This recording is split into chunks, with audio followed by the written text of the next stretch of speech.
Hi friends, welcome back to Sabaya kitchen. இன்னைக்கு நம்ம கிச்சன்ல சில்லி சப்பாத்தி எப்படி செய்யறதுன்னு பார்க்க போறோம். ஸ்கிப் பண்ணாம ஃபுல்லா பாருங்க, உங்களுக்கு யூஸ்ஃபுல்லா இருக்கும். அதுக்கு முன்னாடி நம்ம சேனலை புதுசா பார்க்கறீங்கன்னா Subscribe பண்ணி பெல் பட்டனை கிளிக் பண்ணி ஆல் கொடுங்க. வாங்க கிச்சனுக்கு.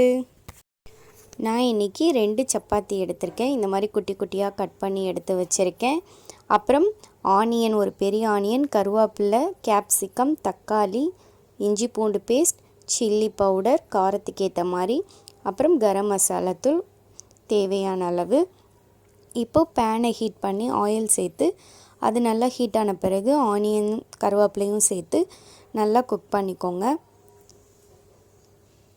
இந்த மாதிரி டிஃப்ரெண்ட்டாக செஞ்சு பாருங்கள். சப்பாத்தியில் குழந்தைங்க லைக் பண்ணுவாங்க. தொட்டுக்க எதுவும் இல்லாதப்ப இந்த மாதிரி ஈஸியாக பண்ணி கொடுங்க. இப்போ ஆனியன் குக் ஆகிடுச்சு. இப்போ தக்காளியும் சேர்த்து நல்லா மசிகிற வரைக்கும் குக் பண்ணிக்கலாம். இப்போது 1/2 டீஸ்பூன் அளவுக்கு இஞ்சி பூண்டு பேஸ்ட் எடுத்துக்கோங்க. சேர்த்து இதை நல்லா பச்சை ஸ்மெல் போகிற வரைக்கும் நல்லா மிக்ஸ் பண்ணிக்கலாம். மிக்ஸ் பண்ணி கேப்சிகம் இந்த மாதிரி பெருசாக கட் பண்ணி சேர்த்துக்கோங்க. அப்போ தான் குட்டியாக கட் பண்ணாதீங்க. இது கேப்சிகம் ரொம்ப பாயில் ஆகிடக்கூடாது, குக் ஆகிடக்கூடாது. பாதி குக் ஆனால் போதும். அப்புறம் கொஞ்சமாக உப்பு, தேவையான அளவு உப்பு சேர்த்து மிக்ஸ் பண்ணிக்கலாம்.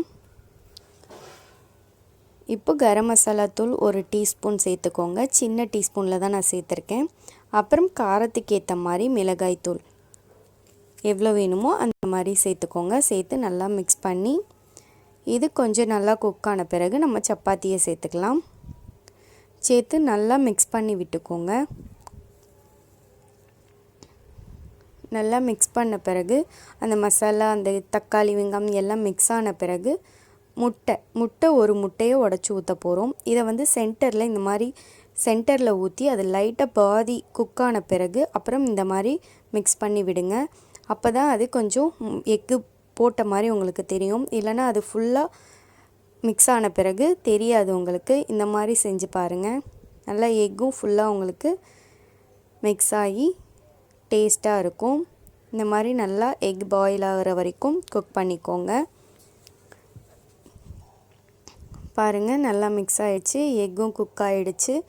இந்த மாதிரி ட்ரை பண்ணி பாருங்கள். சூப்பரான டேஸ்டான டிஃப்ரெண்ட்டான சில்லி சப்பாத்தி ரெடி ஆயிருச்சு.